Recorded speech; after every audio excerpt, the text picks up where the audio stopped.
خب بگو چی شده؟ یعنی یه بار دیگه کسچه بگی میرینم بهت ها. واقعا میتونی برینی؟ صبر کن اینو بخورم. بگو. الو. ببین جدی دارم بهت میگم. ببین احمق، من 7 مرتبه به تو گفتم با صدای بلند که نمیتونم ببینم. های الله ظهور کن که این احمقه گردنت بزنم دهنش سیرفیس به. ها؟ خوب گفتم؟ ببین خفشو چه صافت. تو اگه آدم بودی اونجا زنگ نمیزدی به اونا که بدوان بچرخنن دورشون همه رو بکننش؟ ها؟ پس نبودن. بدون که هر چی که بوده رو من پیداش میکنم. ببین نمیتونم. شده دوربین کار میذارم نشدم که هیچ. من ترجیح میدم الان بخوام تا اینکه با تو من ترجیح میدم پدر یه سگ مرده باشم تا پدر تو. تو باید یه کاری بکنی. من هیچ کاری نمیکنم.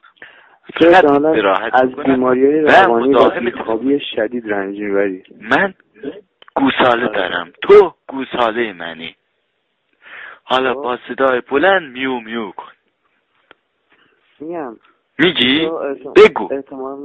احتمالا مشکلات عدیده روانی داری. یه روانپزشک که خوب برو حتما. باسه خزه مدره خرید داشتی حتما تماس بگیر. گوزگشت کسی شیر به من تف میکنی. من مشکل دارم و بدرت بدرت ها؟ با قرآن بگم پدرت احمقه. با قرآن گم یعنی بینی که عمل کردن که گوش نمی کنم. با قرآن گوش نکنی. با قرآن گوش نکردی. با قرآن بگم نگم ریدم دهنت. آشقا چی بکردی ها؟ خفه شو. میخواستی چی بگی؟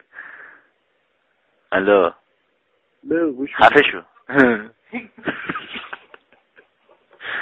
تو بگو خفه شو.